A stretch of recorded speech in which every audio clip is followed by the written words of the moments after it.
But on a broader level, Chancellor Yedlin, you as the Chancellor of the University of Calgary, you mentioned in your introduction that your mother was one of the first women to be tenured as a professor in that university, as a woman with a Jewish heritage. What has been your experience with the subject of diversity overall? Well, as a woman, like Margaret I started my career in the banking industry and finance on Wall Street. And I can tell you that I was often one of a very small number of women that were present in working on deals and at the firm itself. And when I came to the firm that I was working for, there was one female partner. And that was an eye-opener, having seen that, because I'd grown up with a mother who had been teaching at the university and was very well respected and had established herself. This seemed to be a few steps behind what I was used to. But then from there, I went to work as a journalist, mostly covering the energy sector. And we can have a very long conversation about the lack of women in leadership in the energy sector.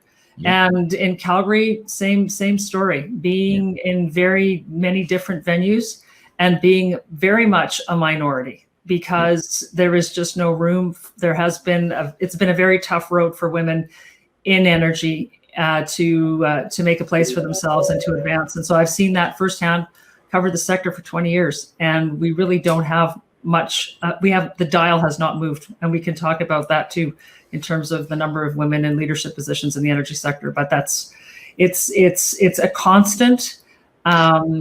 It's a constant challenge to make sure that people can understand that you are capable of just as capable as anyone else, and that gender has nothing to do with it. It's all about what you can do and how you make sure that you advance yourself within organizations. But there hasn't been a commitment to, it's a culture, it's a corporate issue, it's a cultural issue.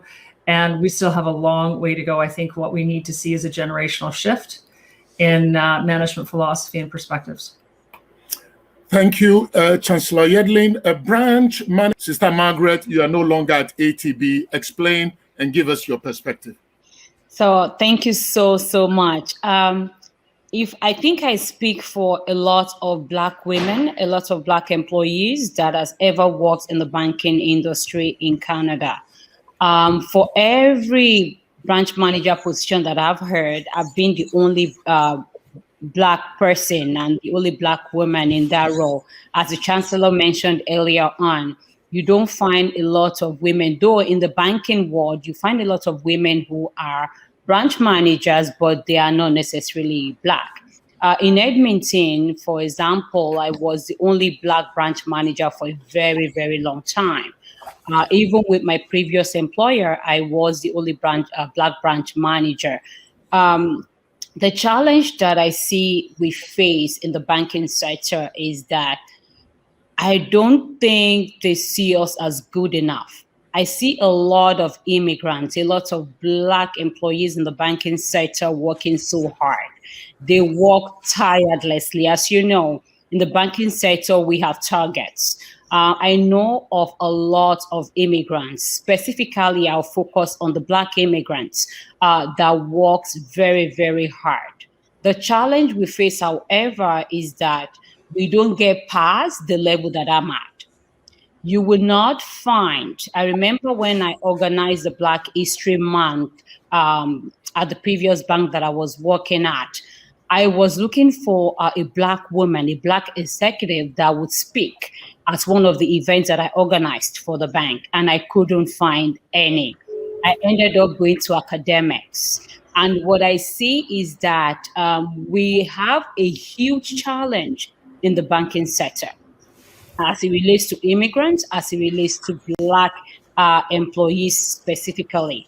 I feel that the banking sector still sees us as a second-class citizen.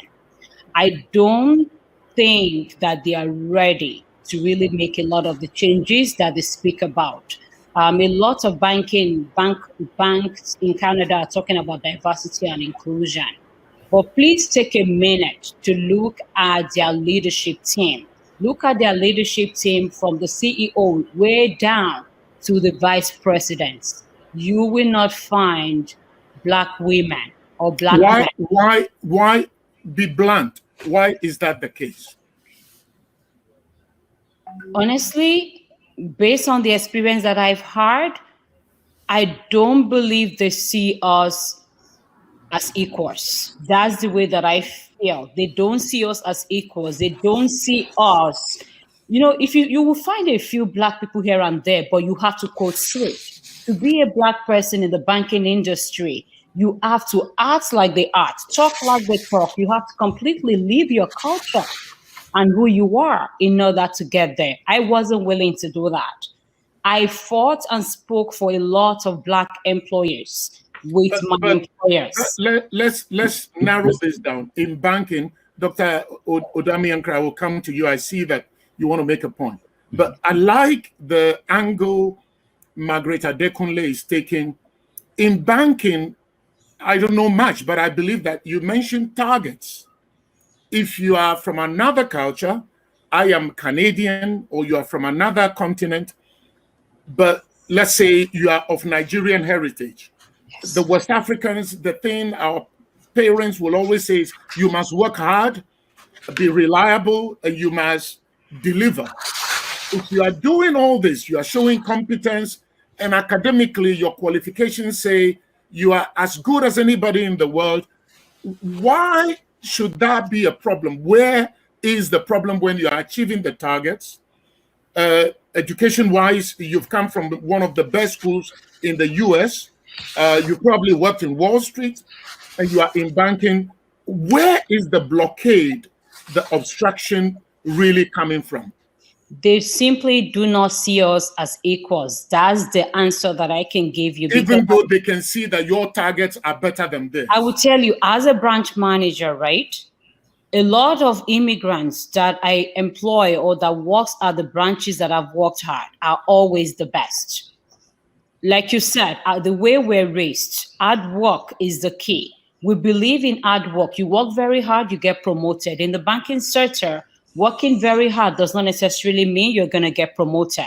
Mm-hmm. Working very hard, you might get a good bonus. You might maybe get a pat on the shoulder. It does not mean you have to be the girl or the Black person who can go golfing with them. You have to be the Black person who can speak about camping. I've never gone camping in my life. Why do I need to fake it? I remember an executive saying to me, and this person said, and I quote, he said, you know, there's a certain expectation of how you had to behave, how you had to act. What is wrong with the way that I act and talk? Technically, what I understood from that conversation is that I have to code switch. I have to behave and talk a certain way for me to be accepted and seen as somebody who could be in an executive position. Okay. If I were your brother back in West Africa, I would be saying, why don't you lose? So this thing is widespread across Canada. Is across Canada. You've raised some very good points. As you were talking, I am here in New York at the United Nations. One of the highest placed African women in the United Nations, called Bintu Keita from Guinea, has just published an op-ed in Newsweek. I would encourage anybody watching us, listening to us, because Margaret, you were just talking like Bintu Keita. She couldn't wear African clothes to work and feel comfortable in it. She tried to fit in, and she was denying herself. So all I'm saying is, even within the United Nations, this global organization, diversity. Dr. Odami-Ankra, back to you.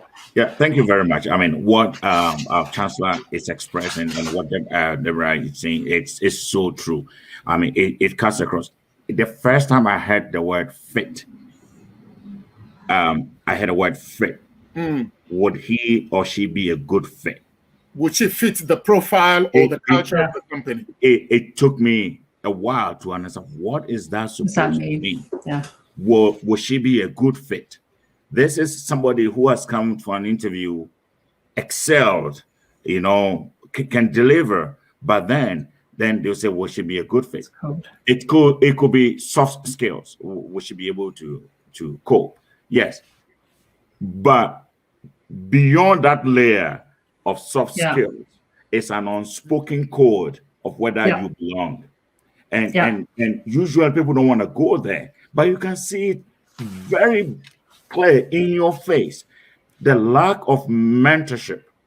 You can Yeah. see that you start working in a place and people come after you, and you can see an intentional mentorship of certain group of individuals to learn the ladder up, whilst certain group of individuals are left where they are. It's like there's an unwritten code where everyone else can be, and then you go to another layer where certain people may be, and then you go to the other layer where certain people can never be. And this is well ingrained in a lot of corporate cultures.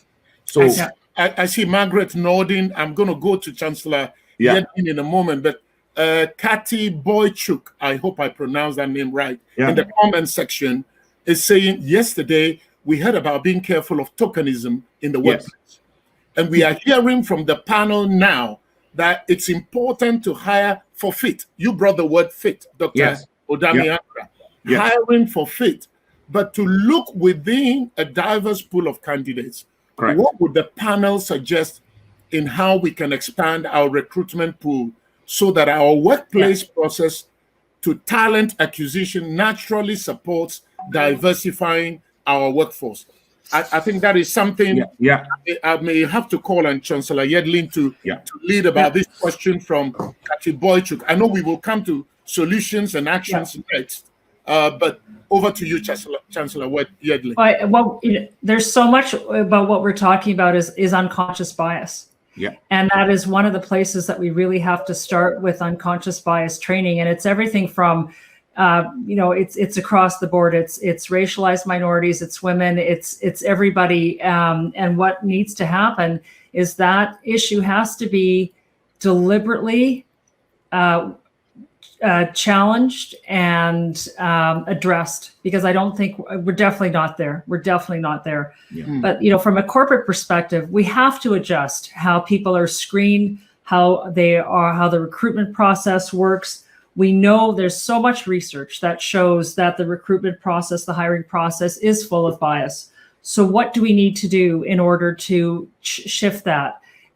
We know that people hire others that think like themselves, that look like themselves, and that's why that's a very important piece that has to be addressed. What's interesting is that when we look at it from when we look at it longer term, the millennials and the Gen Zs are very, very focused on diversity, and for them, it's a very big flag for what the values of the organization they're looking to work for or work with have. And so it's not something that people can say, well, yeah, maybe it's a good idea. We think about this. It's a must do for any organization looking long term and looking to grow.